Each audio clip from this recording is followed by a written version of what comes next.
মধ্যপ্রাচ্যের চলমান যুদ্ধ পরিস্থিতির মধ্যে নতুন এক কৌশলগত সতর্কবার্তা দিয়েছে তেহরান।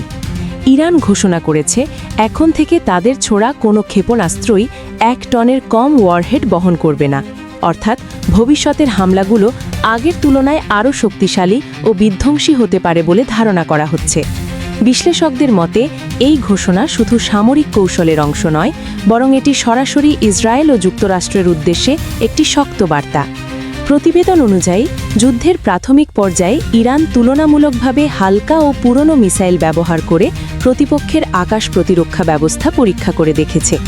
এতে ইসরায়েলকে বিপুল সংখ্যক ইন্টারসেপ্টর ক্ষেপণাস্ত্র ব্যবহার করতে হয়েছে, ফলে আয়রন ডোম, ডেভিড স্লিং ও অ্যারো প্রতিরক্ষা ব্যবস্থার ওপর উল্লেখযোগ্য চাপ সৃষ্টি হয়েছে। বিশ্লেষকদের ধারণা, তেহরান মূলত প্রতিপক্ষের প্রতিরক্ষা সক্ষমতা যাচাই করতেই এমন কৌশল গ্রহণ করেছিল। এখন সেই পরীক্ষার পর আরও শক্তিশালী আঘাতের ইঙ্গিত পাওয়া যাচ্ছে। ইরানের ইসলামিক রেভলিউশনারি গার্ড কর্পস বা IRGCর অ্যারোস্পেস কমান্ডার মাজিদ মুসাবি জানিয়েছেন, ভবিষ্যতে ইরানের ব্যবহৃত ক্ষেপণাস্ত্রগুলো কমপক্ষে 1 টনের বেশি বিস্ফোরক বহন করবে।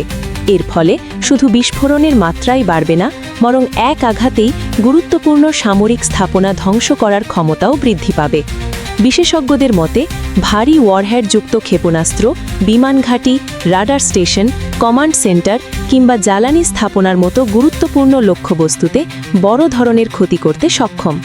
ইরানের ক্ষেপণাস্ত্র সক্ষমতা গত কয়েক বছরে উল্লেখযোগ্যভাবে বৃদ্ধি পেয়েছে এবং দেশটির কাছে স্বল্প, মধ্য ও দীর্ঘ পাল্লার বিভিন্ন ব্যালিস্টিক মিসাইল রয়েছে। এসব মিসাইল কয়েকশো কিলোমিটার থেকে শুরু করে 2000 কিলোমিটারেরও বেশি দূরের লক্ষ্যবস্তুতে আঘাত হানতে পারে। ফলে ইসরায়েলের প্রায় পুরো ভূখণ্ড এবং উপসাগরীয় অঞ্চলে অবস্থিত মার্কিন সামরিক ঘাঁটিগুলো ইরানের মিসাইলের আওতায় রয়েছে।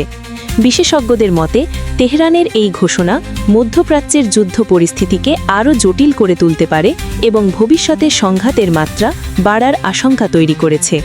সর্বশেষ আপডেট পেতে পেজটি ফলো করুন। Prime report BD।